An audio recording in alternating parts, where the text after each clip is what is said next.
LA This Week.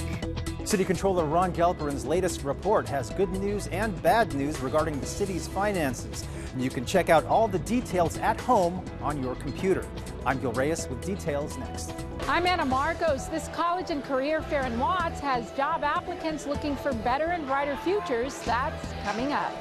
I'm Saida Pagan in San Pedro, and I'll tell you how the community is coming together to save a marine mammal care center. I'll have that story coming up.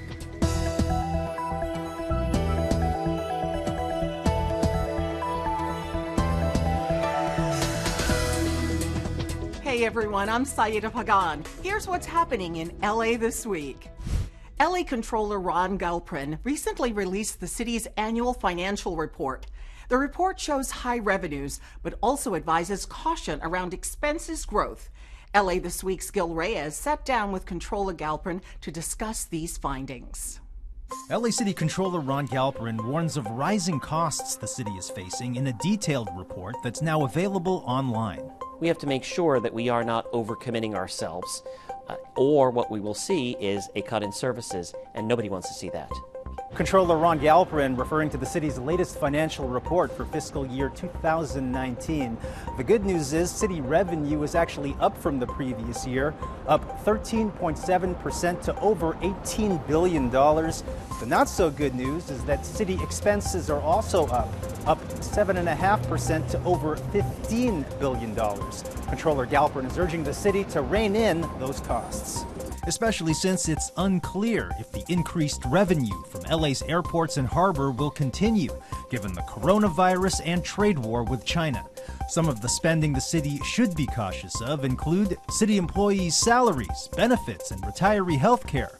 Also the cost of building permanent supportive housing for the homeless. It is now about 3.5 years since the voters approved Measure Triple H, intended to create up to 10,000 permanent supportive housing units. Unfortunately, very few of those units have actually been produced, and the ones that are at a very high price. Galperin says up to $700,000 per unit, and they usually take several years to build. And so among the recommendations that I've made is how do we look at ways to build faster? How do you look at prefab? How do you look at micro units? How do you encourage the private sector to create? Galperin says the city also has hundreds of little-known special purpose funds just waiting to be spent. He says untapped funds totaling hundreds of millions of dollars could be put to good use. For example, we've got well more than a dozen different funds relating to housing, and some of that money's been sitting there for a while. How do you actually bring those funds together in a way that makes sense?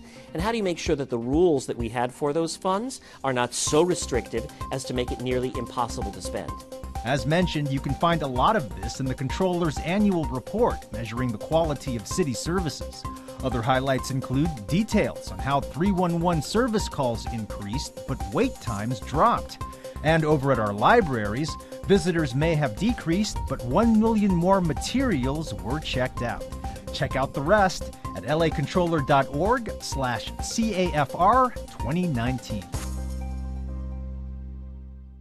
The City Controller's award-winning site includes over 60 interactive charts and graphs that measure the quality of city services over the past fiscal year. And we've been keeping Gil Reyes busy this week. Next, we asked him to cruise over to Union Station to report on LADOT's ever-expanding Metro Bike Share program. Every day, Metro workers check LA's bike share stations to make sure they're well stocked with rental bikes. And if there are extras at one station, they'll transfer them over to other stations that are lacking. The process is called balancing. While you're balancing, they also do cleaning, maintenance, ensure they're safe, make sure the tire is not flat. Frank Ching represents Bike Share. Since launching in 2016, the program has grown to include 200 bike-sharing stations, serving North Hollywood, West Central, and downtown LA.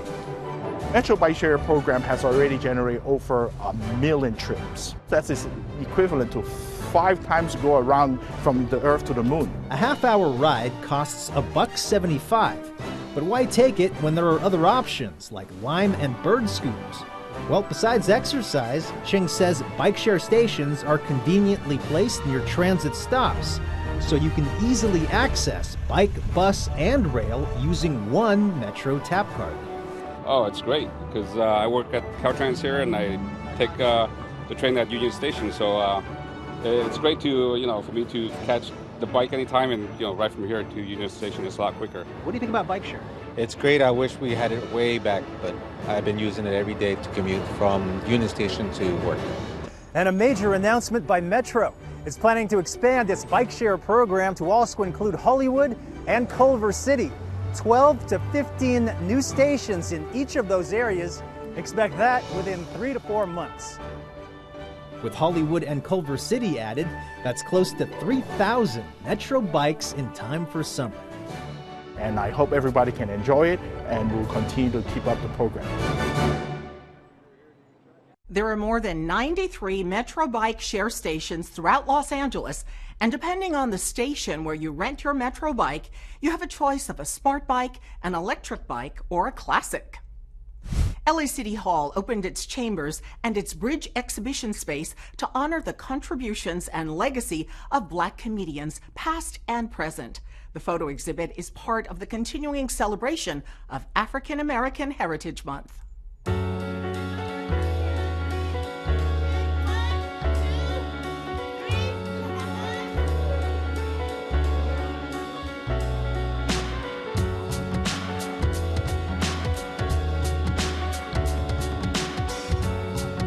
Comedy makes you feel good.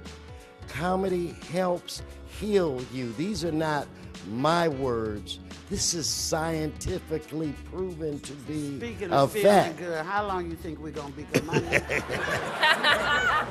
hurt.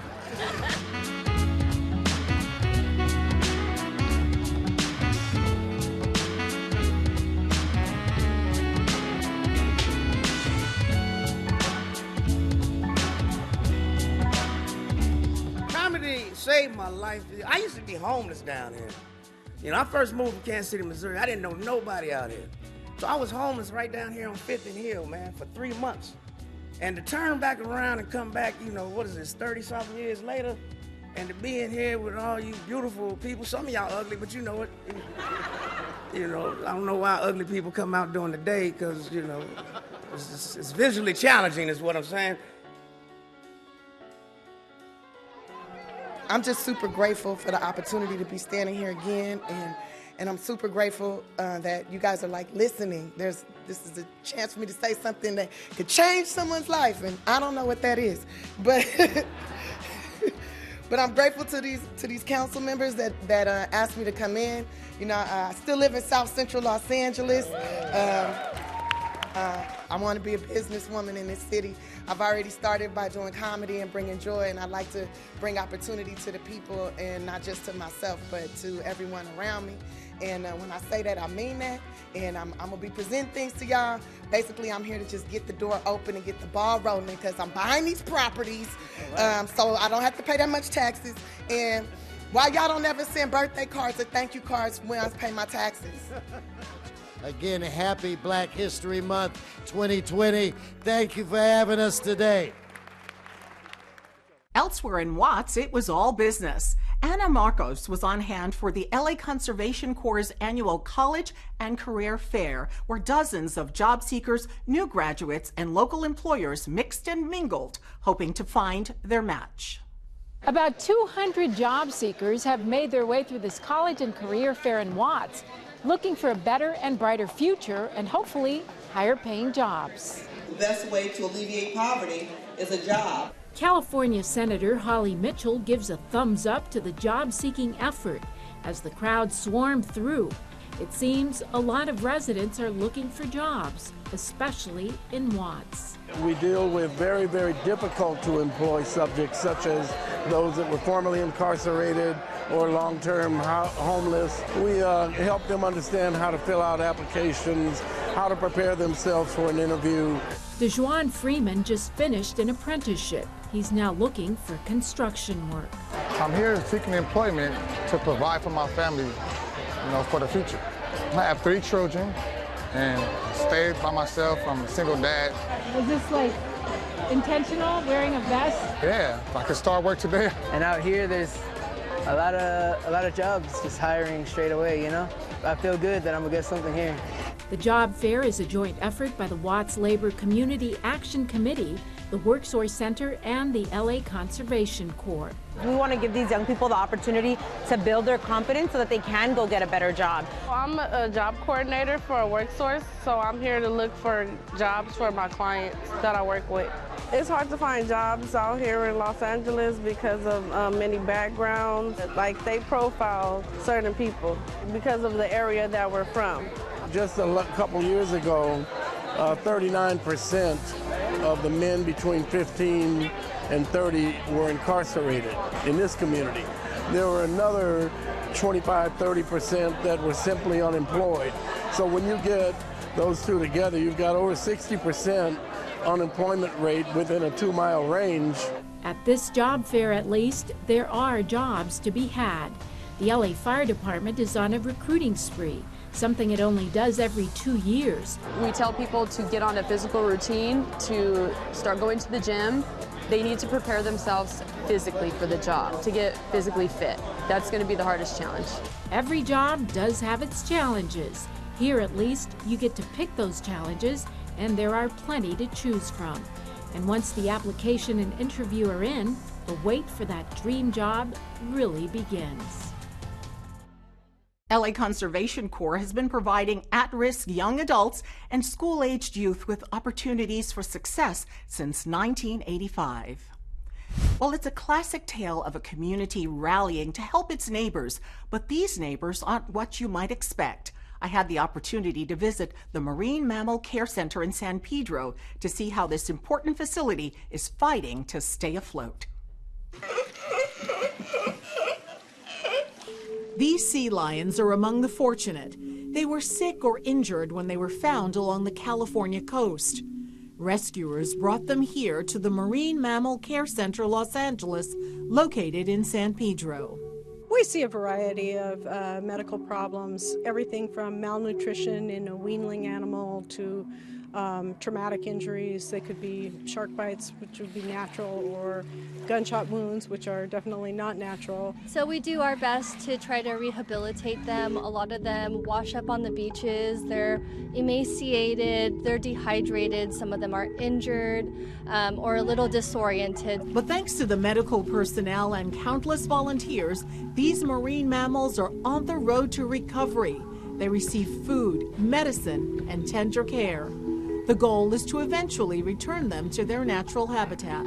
Basically, we provide the space and the place that they can recuperate, and then we try and nurture that recuperation, which they just don't have that opportunity to do in the wild. This center is one of only 2 of its kind in the Los Angeles area, so each year hundreds of sea lions and seals are brought here for medical attention.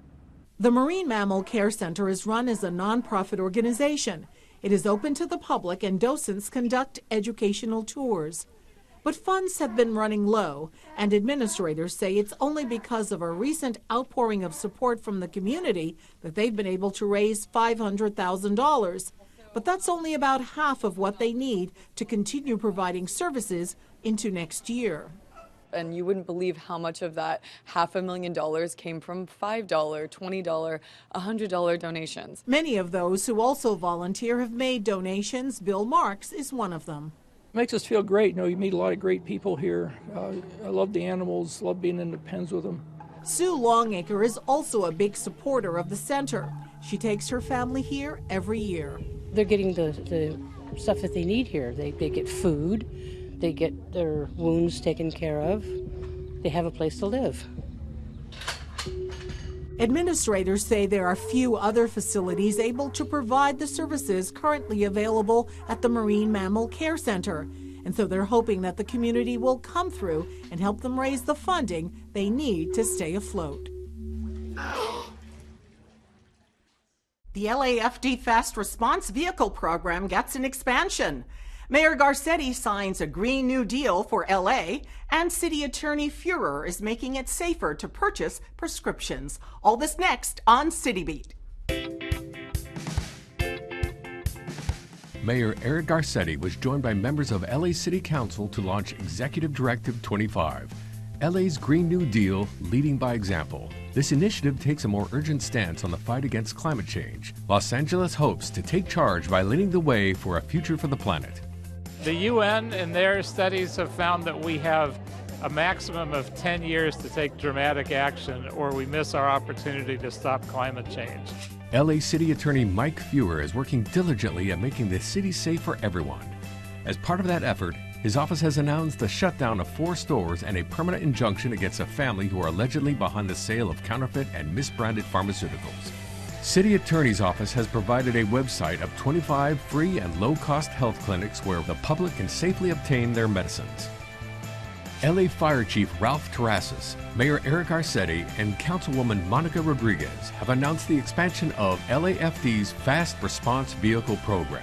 Paramedics and firefighters assigned to these vehicles are approved to medically clear certain patients experiencing acute, behavioral crisis, or chronic inebriation for transfer to either a mental health urgent care center or sobering center, rather than the traditional emergency room. LAFD now has 4 of these vehicles in service citywide. There's a new photo exhibit at the Annenberg Space for Photography. Vanity Fair's creative development editor, David Friend, is the curator of a glamorous new exhibit entitled Hollywood Calling. Take a look. Vanity Fair Hollywood Calling is the name of the show. It appears at the Annenberg Space for Photography in Century City, and it's up through July, but opens this weekend. And it's 135 pictures from the pages of Vanity Fair, the best celebrity portraiture over the course of 1983 till now, when the magazine started again. It's a really multimedia, immersive, wonderful, fun survey of Hollywood photography by some of the great photographers who've worked for Vanity Fair over the years. We picked a lot of great iconic images. Some you can see here right behind me. There's Harry Benson's pictures of the Reagans dancing from 1985, which was a seminal picture in the magazine and in the Reagan presidency. A picture of Demi Moore, who was 7 months pregnant at the time. In the 90s, of Quentin Tarantino, when he'd just done Reservoir Dogs and was writing Pulp Fiction, which is very moody and menacing and strange. So that image is by Stephen Donnelly, so we have a lot of variety in the show. I hope people who come to the show have a sense of the quality that it's important to invest in great photography, and you see this in many of the great images that are here. Vanity Fair Hollywood Calling at the Annenberg Space for Photography. Any show at the Annenberg Space is always free. It's in Century City. The parking is easy, and it'll be up through July. And if you come in a tuxedo or a sequin gown, you also get it free.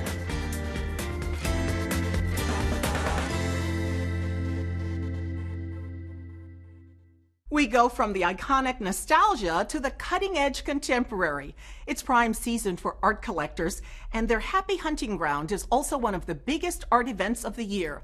Of course, we're talking about LA Art Show 2020. Get a load of these fabulous pieces.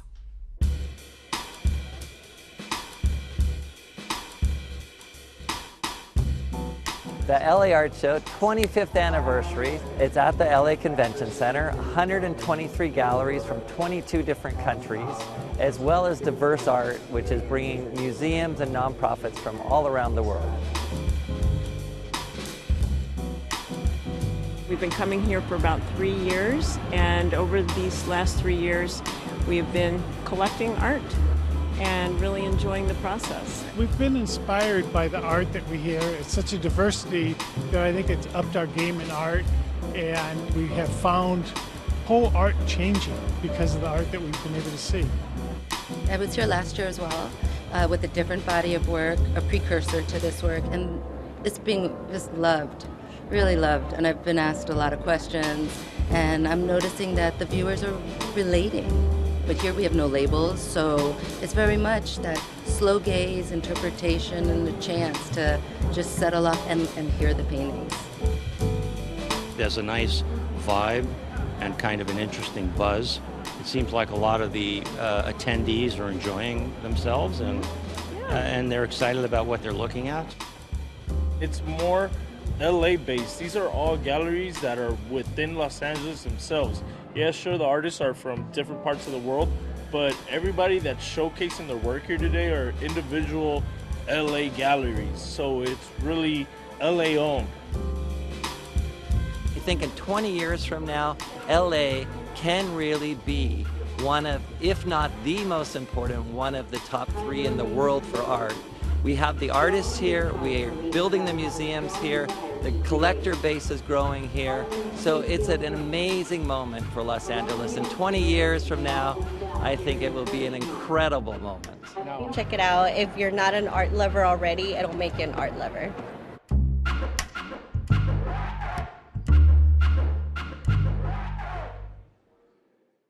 And if you're wondering what type of art is the bestseller, it's pop surrealism. Really? I would never have guessed that. The 21st annual Black College Expo kicked off its yearly event. Students from all over SoCal attended to get a first look at prospective colleges.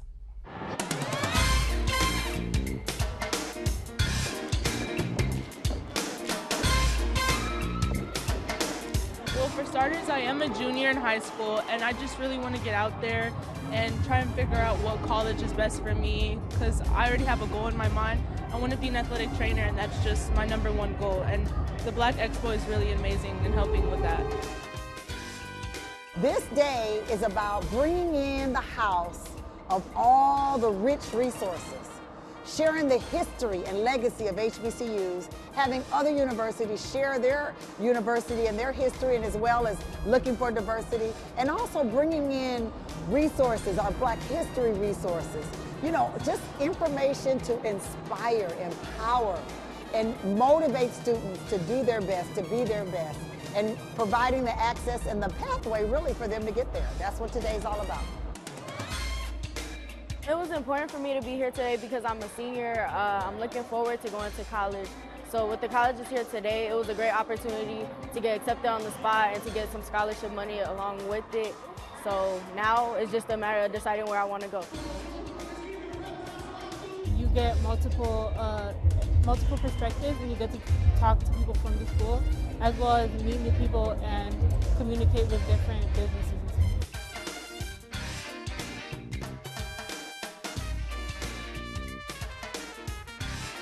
We're happy to be here today to bring 5 busloads of students from Linwood Middle Schools, as well as our comprehensive high schools and our continuation schools, to gain information, access, college acceptances, and scholarships on the spot.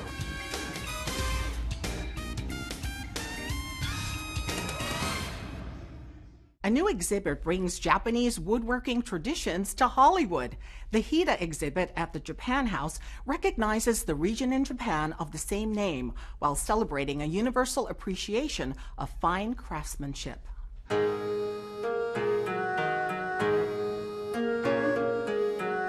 Today we're at Japan House. Japan House is a cultural initiative from the Ministry of Foreign Affairs of Japan to introduce Japanese culture and develop a greater appreciation of Japanese culture in the North American community. Here at Japan House in Hollywood, at Hollywood and Highland, we get a lot of people from all over the world, as well as a very distinct local crowd that come here for Japanese culture, as well as to learn something new about Japan. As part of our current exhibition, Hida, a woodwork tradition in the making, we have a number of different areas that are hands-on. We have a play area here where guests can try their hand at putting together a puzzle developed by Hida craftsmen from natural wood from the Hida forests. It's a culture that I didn't know about, and it's really interesting. I personally think they've done some creative things with wood that I didn't even know could be done.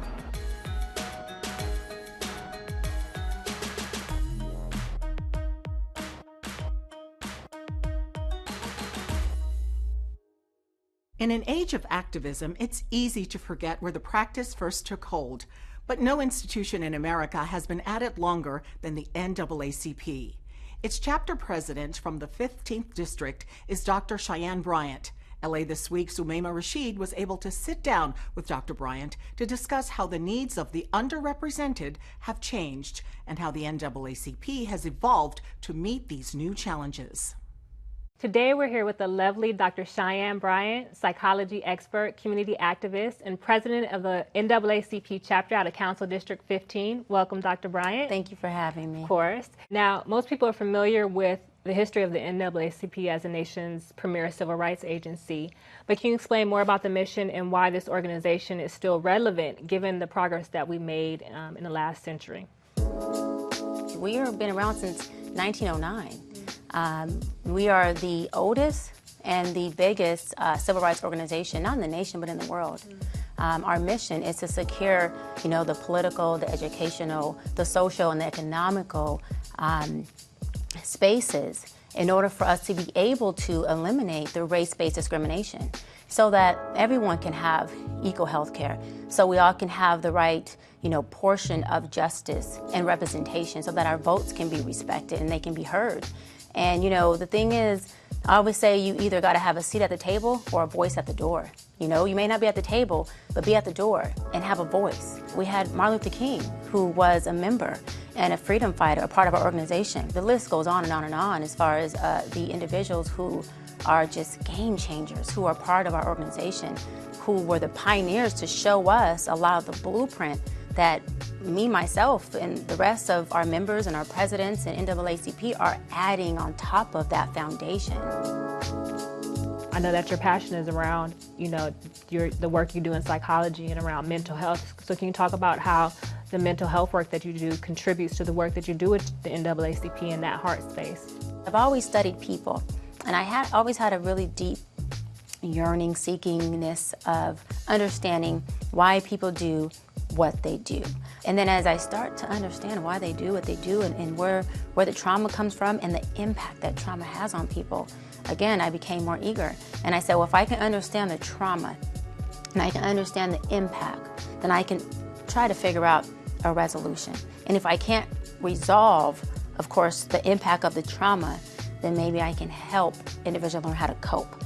We have to be able to get to a space of really educating our Black community on the importance of mental health. Thank you for the work that you do in the community. We definitely appreciate you for being here. Anita, I appreciate you. Thank Absolutely. you.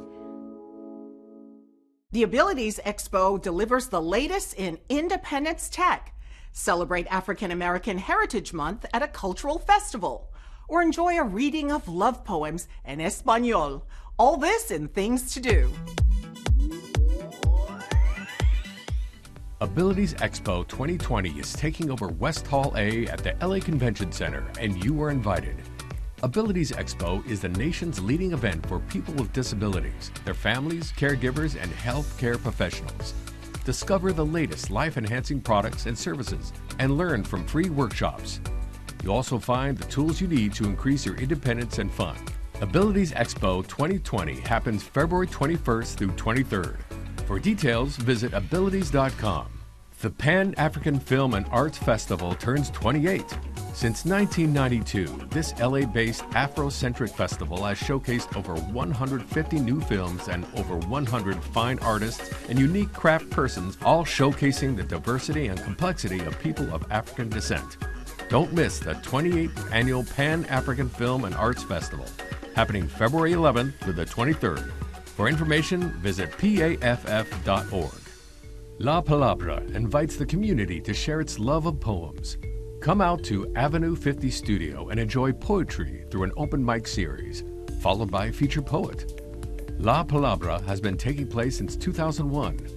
On Sunday, February 23rd, the program will present its Valentine edition. Be sure to check it out beginning at 2 p.m. For more information, visit avenue50studio.org. And that's a look at some things to do. That's it for this edition. I'm Saida Pagan. From all of us here at LA This Week, thanks for joining us. A reminder that you can catch us online at lacityview.org. We're also on Facebook, Twitter, and YouTube. See you next time for more LA This Week.